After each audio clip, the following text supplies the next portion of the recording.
After the leak of Lindiwe Sisulu's secret files, the African National Congress (ANC) was thrown into chaos. The revelation sent shockwaves through South Africa's political landscape, exposing what many are calling one of the most explosive political scandals in the nation's history. The leaked documents, described by insiders as Sisulu's confidential archive, allegedly revealed years of concealed power deals, covert meetings, and questionable financial transactions that struck at the very heart of the ruling party.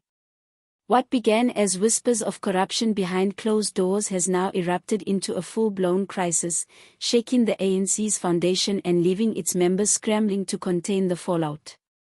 The scandal's immediate aftermath was nothing short of catastrophic.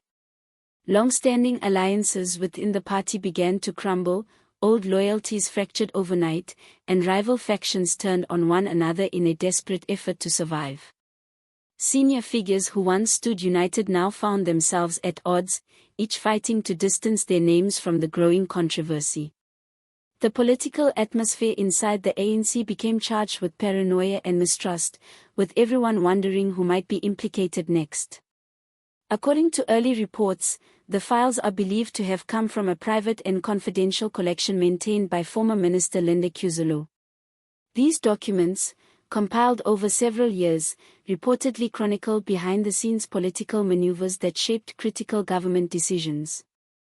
The contents allegedly linked multiple top ANC officials to covert funding channels, private business interests, and secret pacts formed to preserve influence over the party's inner workings. Sources close to Sisulu claim she began collecting the material as part of her personal political archive, not as an act of betrayal but as a form of protection, insurance in a volatile world where power shifts as easily as loyalty. When the files surfaced online last week, their impact was immediate and dramatic. Screenshots, images, and documents began spreading rapidly across social platforms, X, formerly Twitter, Facebook, and WhatsApp, fueling outrage, disbelief, and endless speculation. The nation's digital spaces erupted as users debated the authenticity of the information and questioned who might have leaked it and for what reason. The scandal quickly became the focal point of national conversation, drawing reactions from citizens, politicians, and journalists alike. Within just a few days, ANC leaders reportedly held an emergency meeting at Luthuli House, the party's headquarters, to discuss damage control. Insiders described the gathering as heated and divided. Some senior members urged restraint and unity, warning that panic could further fracture the organization. Others, however, demanded an internal investigation to determine whether the documents were genuine and how they had been leaked.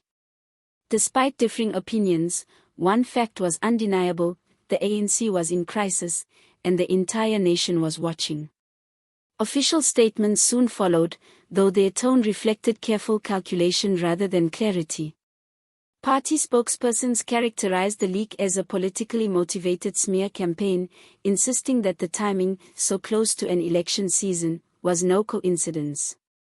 They argued that opposition forces were attempting to discredit the ANC by fabricating or distorting private communications. Yet their words did little to calm public outrage. By the time the statements were released, the perception of corruption and disunity had already solidified in the public's mind. The fallout has placed the ANC in one of the most precarious positions of its history. Once seen as a symbol of liberation and unity, the party now finds itself battling accusations of greed, manipulation, and internal betrayal.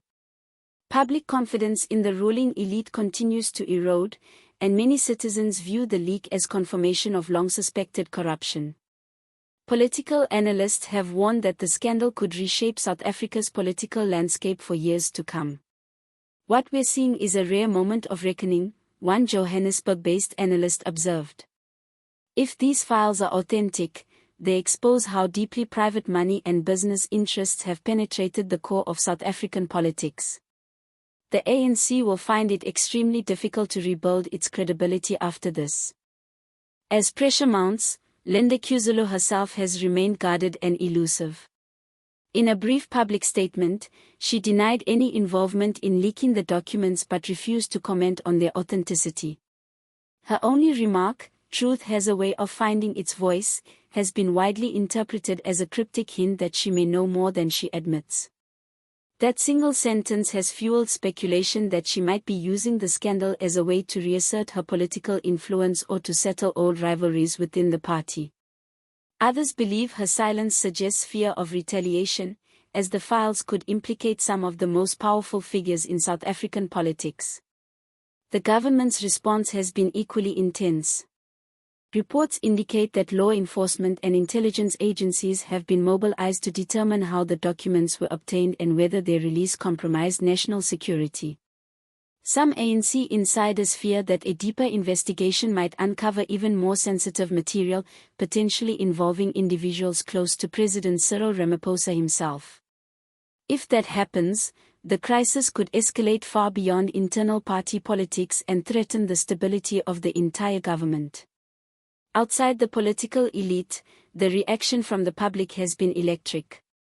Citizens, activists, and opposition parties have seized upon the scandal as an opportunity to demand greater transparency and accountability from those in power. The Democratic Alliance, DA, and the Economic Freedom Fighters, EFF, both issued strong public statements calling for a parliamentary investigation. They argue that South Africans deserve the truth about how deep the web of corruption runs within the ANC and its affiliates.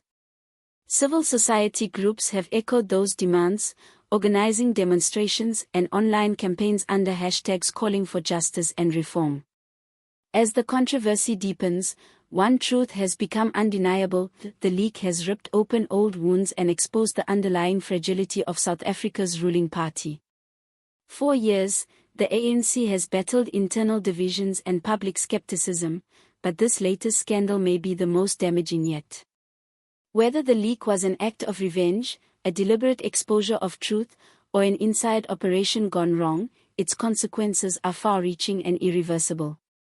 Trust within the party has been shattered, and the leadership now faces not only external criticism but also internal suspicion. The ANC stands at a dangerous crossroads, forced to confront both the specific allegations contained in the leaked documents and the deeper crisis of credibility they have unleashed. The once unquestioned dominance of the ruling party now appears vulnerable, and its image as a liberation movement fighting for justice has been replaced by one of secrecy, greed, and corruption. Many within the ANC privately admit that even if the party survives the scandal, it will not emerge unscathed. In the end, Lindiwe Sisulu's secret files may turn out to be more than a mere collection of political documents. They may represent a historic turning point in South Africa's modern political history. What began as a leak has transformed into a mirror reflecting decades of power struggles, moral decay, and unfulfilled promises within the country's most powerful institution. As the nation watches the drama unfold, one question lingers in the air: will the ANC use this crisis as a chance for reform and renewal, or will it succumb to the same internal corruption that these files have laid bare? Regardless of how events unfold, the reverberations of this scandal will continue to shape South African politics for years to come. It has not only exposed the deep fractures within the ruling party but also reignited public demands for accountability and integrity. Whether by accident or design, the release of Sisulu's secret files has forced a nation to confront the uneasy truth about those who wield power in its name. And in that truth, painful as it may be, lies the possibility of transformation, if only the country's leaders have the courage to face it.